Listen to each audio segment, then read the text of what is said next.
परम स्नेही साहित्यानुरागी सुधीजनों, शुद्ध साहित्यिक रचनाओं के YouTube चैनल मर्मज्ञा नेट से जुड़ने पर मैं ब्रजेंद्र नाथ आपका हार्दिक अभिनंदन करता हूं। विगत 2 फरवरी को मारुति सत्संग मंडल पुणे के तत्वावधान में आयोजित वेबिनार में संरक्षक डॉक्टर राधा बाबू के आमंत्रण पर भाग लेने का सुअवसर मुझे प्राप्त हुआ। इस वेबिनार में भाग लेते हुए सत्संग प्रेमियों की तस्वीरों की गैलरी से होकर डॉक्टर राधा बाबू के द्वारा व्यक्त विचारों के ऑडियो और मेरे द्वारा सुनाई गई कविता के ऑडियो की यात्रा पर आइए निकलते हैं। मैंने अपनी सुनाई गई कविता का वीडियो 2 दिन पहले इसी चैनल पर अपलोड किया था, उसे भी अवश्य देखें।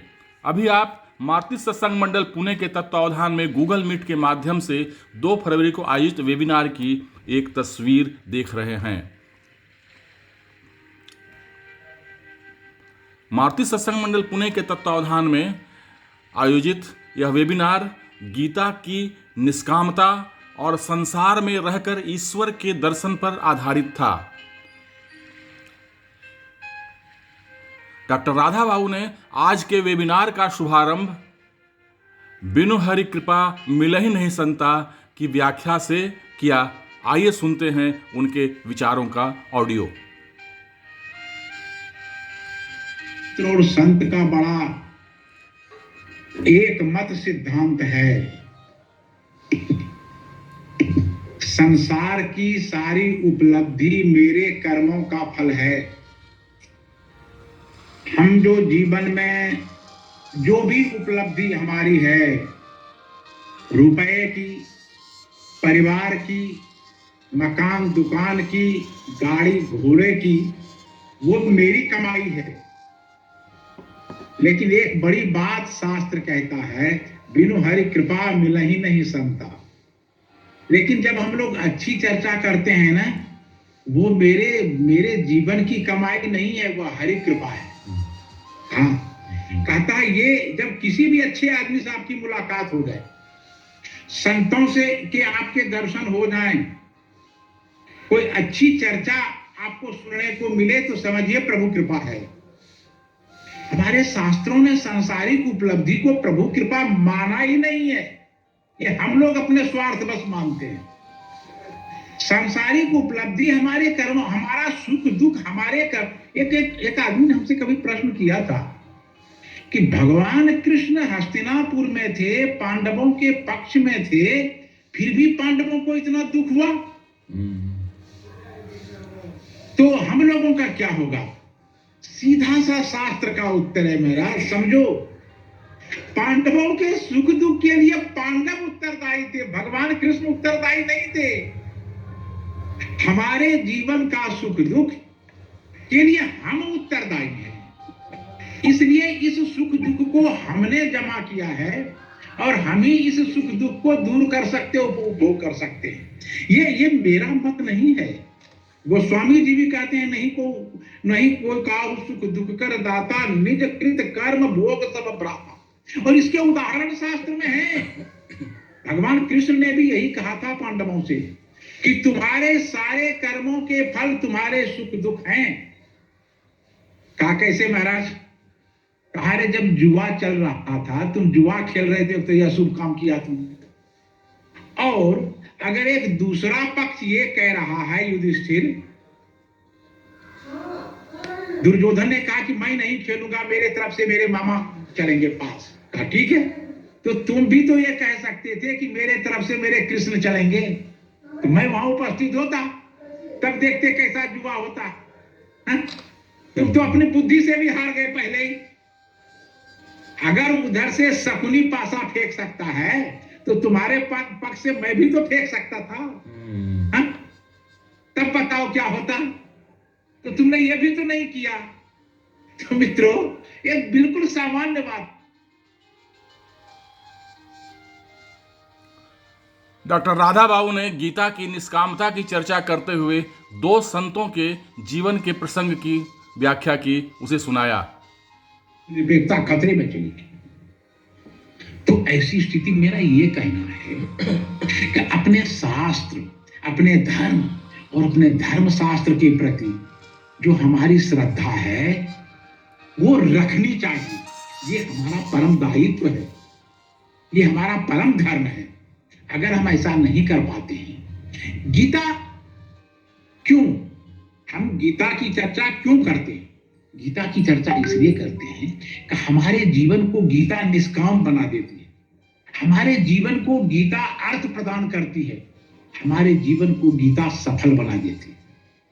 गीता की निष्कामता की चर्चा लोग करते हैं, गीता में निष्काम चेतना है। मैं दो कहानी सुनाता हूं।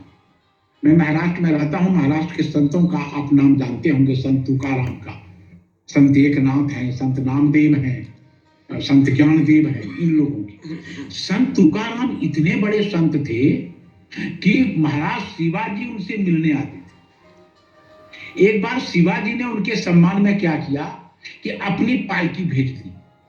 तो संत तुकाराम को हुआ कि वो इस पालकी पर आए होंगे, लेकिन वो पालकी बिल्कुल खाली थी।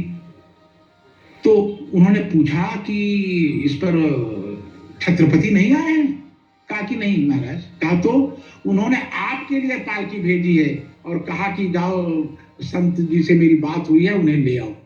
कहा कि ये राजा की पालकी पर मैं जाऊंगा। उनके यहाँ विट्ठल के मंदिर में जाकर विट्ठल के पास रोने लगे। कहा महाराज, रात दिन मैं तुम्हारी साधना इसीलिए करता हूं कि तुम राजा की पालकी पर मुझे चढ़ा दो। ये क्यों खिलौना दे रहे हो प्रभु? मुझे भुलाओ मत, मैं इस पालकी पर चढ़कर जाने वाला नहीं, मैं तो पद यात्रा करने वाला हूं। और वो रोने लगे भगवान के पास। लोगों ने देखा को रो रहे हैं। अब देखो, ये गीता की निष्कामता है, निष्काम चेतना है। जो राजा की पालकी आने पर भी जो समझता है कि ये मेरी परीक्षा हो रही है जीवन की, कि इसके भीतर में काम अब भी है कि नहीं, जगत की कामनाएं, संसार की कामनाएं इसके भीतर अब भी है कि नहीं। और संत तुकाराम ने जो उनके आए थे अधिपति पालकी के, हाथ जोड़कर कहा कि ये ले जाओ।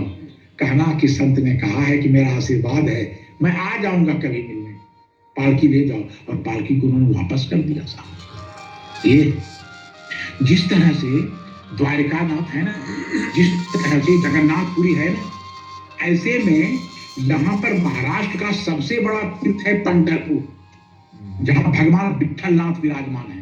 आप लोग जानते होंगे, महाराष्ट्र में पंढरपुर से बड़ा कोई तीर्थ क्षेत्र नहीं है जहां भगवान विट्ठलनाथ विराजमान है। विट्ठलनाथ किस पर विराजमान है? विट्ठल यहाँ महाराष्ट्र में बिट्ठ कहते हैं ईटा को, ईटा को यहाँ मराठी में बिट्ठ कहा जाता है। बिट्ठ। कहानी ये है कि पुंडलीक एक बड़ा माता पिता का भक्त था, बहुत बड़ा भक्त था माता पिता का। माता पिता की सेवा में वो तल्लीन थे। भगवान कृष्ण उनके दरवाजे पर आए और विट्ठल विट्ठल, वो पुंडलीक पुंडलीक की आवाज लगाई, लेकिन पुंडलीक ने कहा कौन है? आप वहीं रुकिए, मैं अभी माता पिता की सेवा कर रहा हूं, अब मेरे लिए यही सेवा प्रधान है। और भगवान खड़े रहे, खड़े रहे भगवान।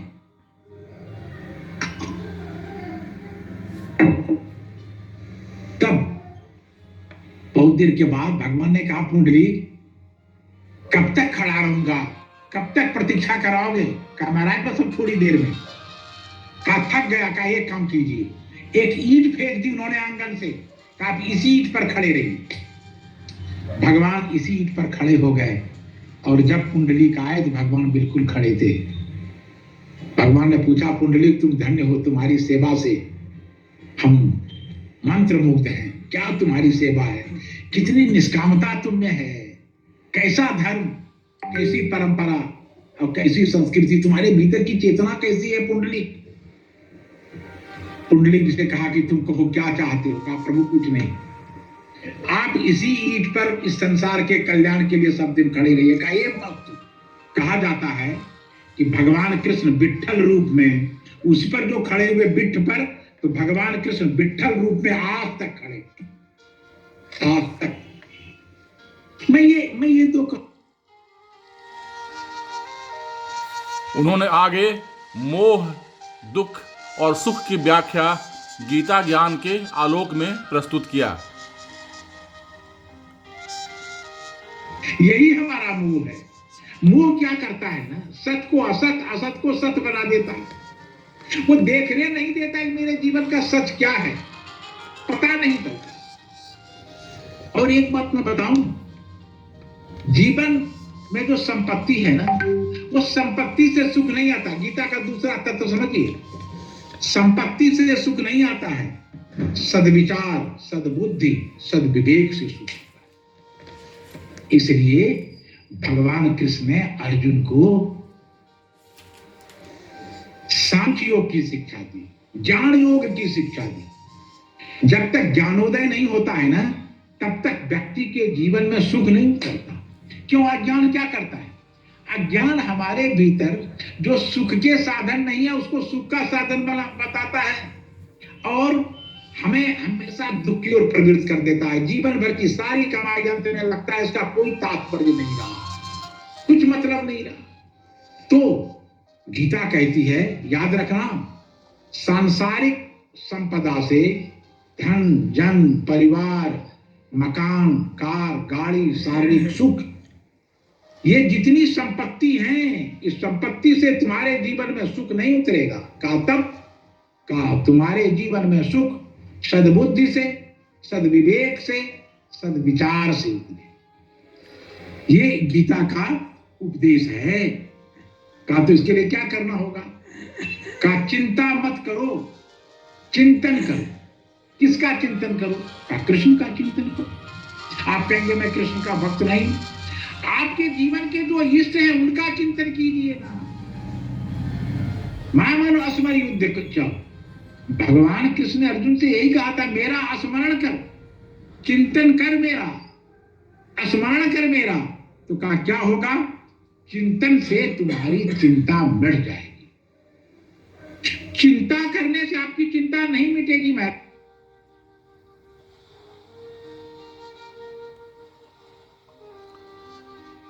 उन्होंने अपने अंतिम वक्तव्य में कहा कि संसार में रहकर ईश्वर को पाया जा सकता है। राजा जनक ने पाया था, इसके लिए संसार में रहकर जागो, संसार से भागो नहीं।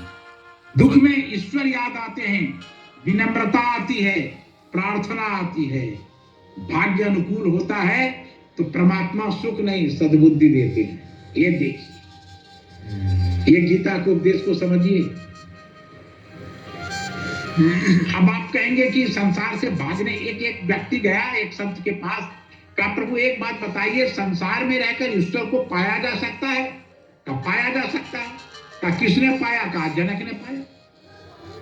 जनक महल में रहते थे और ब्रह्मज्ञ थे, ब्रह्मज्ञानी थे। जनक से बड़ा कोई ब्रह्मज्ञानी नहीं, इतना बड़ा ब्रह्मज्ञानी और इतना मुक्त संसार से, इतना मुक्त। एक योगी आकर उनके यहाँ रहा उनकी परीक्षा के लिए, और तो उन्होंने कहा, योगी बहुत दिन तक रहा, कुछ योगी को लगा कि इसमें तो कुछ ऐसा है नहीं, लोग ने क्यों ब्रह्मज्ञानी कहता है, ये इस राजा में तो कुछ ऐसा दिखता नहीं है जो इन्हें ब्रह्मज्ञानी माना जाए। ये तो रात दिन राजकाज करता है, डूबा है भौतिक विलास में, आखिर क्यों ये ब्रह्मज्ञानी है? एक दिन राजा ने कहा योगी से, चलो आज नदी में स्नान करने चलते हैं। योगी के लेकर चले गए 2 किलोमीटर की दूरी पर स्नान करने। जब स्नान कर रहे थे वहां पर वो, तो इधर महल में आग लग गई। जब महल में आग लग गई तो वो योगी तड़फड़ाने लगा। कहा महाराज महल में आग लग गई। कहा लगने दीजिए, स्नान तो कीजिए आप। अब वो महल में आग लग गई, राजा जनक स्नान कर रहे हैं और वो योगी तड़फड़ा रहा है। अंत में वो आधे स्नान कर वहां से भाग गया। जब जनक जी आए, कहा महाराज मेरे महल में आग लगी थी और आप वहां से भाग गए। कहा मैं भागता नहीं, मेरे पास तो एक ही लंगोटी बची थी और यहाँ सूख रहा था, वो जल जाती तो क्या मानता मैं भी। तब जनक जी मुस्कुराए कि मेरे महल में आग लगी थी तो महल की, तब उसको लगा जोगी को, मुझसे भूल हो गई। जिसके महल में आग लगी है वो स्नान कर रहा है आराम से, हमारी एक, हम अपनी लंगोटी के लिए आ गए दौड़ते हुए, वहां से भागते हुए। तब उन्होंने कहा मैं मान गया कि तुम ब्रह्मज्ञानी। तो याद रखिए, हम संसार को पकड़े हुए हैं। संसार जो है ना, मुझे क्या पकड़ेगा। इसलिए गीता क्या कहती है जानते हैं? और क्या कहा भगवान ने? अर्जुन उत्तिष्ठत जागृत, उठो और जागो, भागो नहीं। संसार से भागना नहीं है, संसार से जागना है। ये गीता का परम उपदेश है। हाँ, जो संसार में जाग गया ना, वो परिवार में भी विजय बनकर रह सकता है, वो संसार में भी विजय बनकर रह सकता है। और जागे हुए गया से जुड़े डॉक्टर कर्ण और विशेषकर डॉक्टर अरुण ने फिजियो संबंधी प्रश्नों के उत्तर देते हुए कुछ सहज और सरल उपाय बताए। आज वेबिनार में भाग लेते हुए मेरी तस्वीर देख रहे हैं और डॉक्टर राधा बाबू द्वारा मुझे कविता सुनाने का अनुरोध करना आप आगे ऑडियो में सुनेंगे।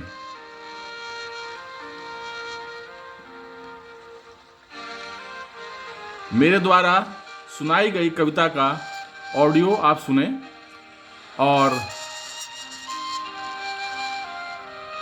इस कविता का वीडियो मैंने 2 दिन पहले अपलोड किया तो था, आइए आइए मिश्र उसे साहब, भी आप आप सुनाइए अवश्य कविता। देखें।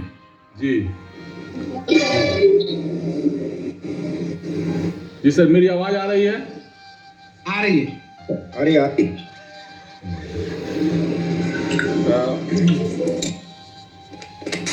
पूरी तैयारी से।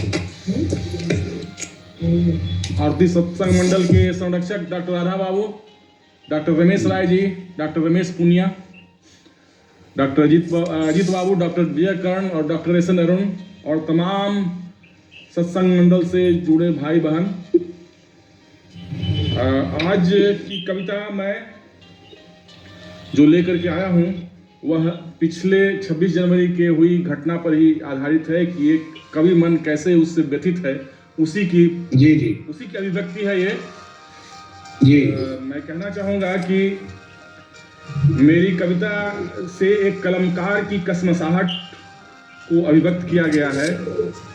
मैं उन पुलिस वालों के शौर्य को नमन करता हूँ, मैं उन पुलिस वालों के शौर्य को नमन करता हूँ जिन्होंने 26 जनवरी के उस उच्छृंखल उद्दंड भीड़ के उकसावे के बावजूद भी संयम तप तितिक्षा का परिचय दिया।